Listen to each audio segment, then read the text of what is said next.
சிவபெருமானின் நாமமாகிய நமச்சிவாய என்ற ஐந்தெழுத்தின் பெருமையை சற்று கேளுங்கள். உள்ளன்பு கொண்டு மனங்கசிந்து கண்ணீர் பெருகி தன்னை சபிப்பவர்களை முத்தி நெறியாகிய நன்னறிக்கு கூட்டிவிப்பதும் 4 வேதங்களிலும் உண்மைப் பொருளாக விளங்குவதும் எல்லோர்க்கும் பதியாகிய சிவபெருமானின் நாமமாகிய நமச்சிவாய என்ற திருவைந்தெழுத்தே ஆகும்.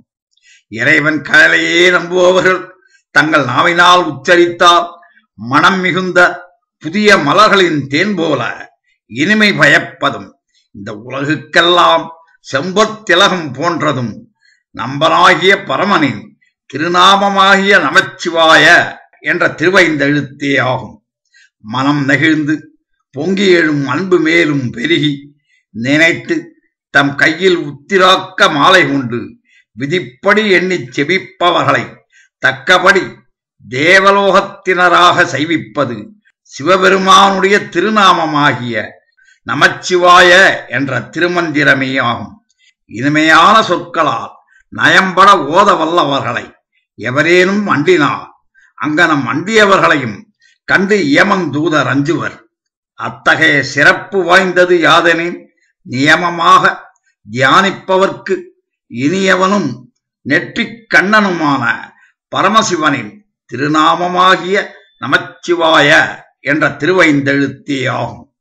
கொலைத்தொழில் உள்ளவர்களாக இருப்பினும் நற்குணமும் மற்ற பல நன்மைகளும் இல்லாதவர்களாயினும் உச்சரிப்பார்களேயானால் எல்லாவிதமான தீங்குகளில் இருந்தும் நீங்குவர் என்று மேலோர் கூறுவர். அத்தகையது எல்லோர்க்கும் நல்லவராகிய சிவபெருமானின் திருநாமமாகிய நமச்சிவாய என்னும் திருவைந்தெழுத்தே ஆகும். மந்திரமலை போன்ற பாவங்களை செய்த பந்தங்கள் உடையோரும் உச்சரிப்பார்களேயானால் அவருடைய கொடிய வினைகள் சிதைந்து போகும், செல்வமும் பெருகும். அத்தகைய சிறப்பு கொண்டது சிவபெருமானின் திருநாமமாகிய நமச்சிவாய என்ற திருவைந்தெழுத்தே ஆகும். 7 வகையான நரகமும் செல்ல வேண்டிய நிலையில் உள்ளவராயினும் உச்சரித்தார்களேயானால் அவர்களை உருத்திர கணங்களோடு சேர்ந்து வசிக்கச் செய்யும் என்று பெரியோர் கூறுவர். அத்தகைய மந்திரம் வரந்தருவோனாகிய சிவபெருமானின் திருநாமமாகிய நமச்சிவாய என்ற திருவைந்தெழுத்தே ஆகும்.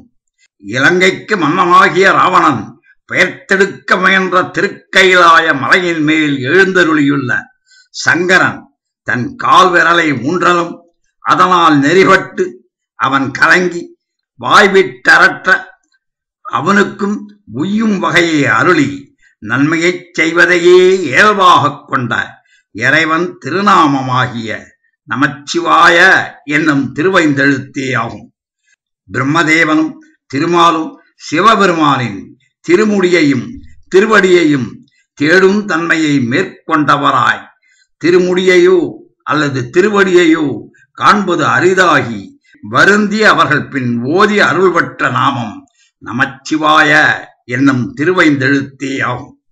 தேவர்கள் வேண்ட அமுது செய்த நஞ்சனை உட்கொண்ட கண்டனாகிய சிவபெருமானின் திருநாமமாகிய நமச்சிவாய என்னும் திருவைந்தெழுத்தை புத்தர்களும் சமணர்களும் ஆகிய கொடுஞ்சொற்களையுடையோர் அடைந்திலர் என்று நல்லோர்கள் கூறுவர். சிவபெருமானது திருநாமமும் மந்திரமும் ஆகிய நமச்சிவாய என்னும் சொல் முடிவால் தமிழ் வல்ல திருஞான சம்பந்தன் உரைத்த இப்பதிகத்தை மனத்தினால் மகிழ்ச்சி கொண்டு ஏத்த வல்லவர்கள் எல்லோரும் பந்தம் பாசம் ஆகியவற்றை அறுத்த வல்லவர்கள் ஆவார்கள். ஓம் நமச்சிவாய, ஓம் நமச்சிவாய, ஓம் நமச்சிவாய, ஓம் நமச்சிவாய, ஓம் நமச்சிவாய.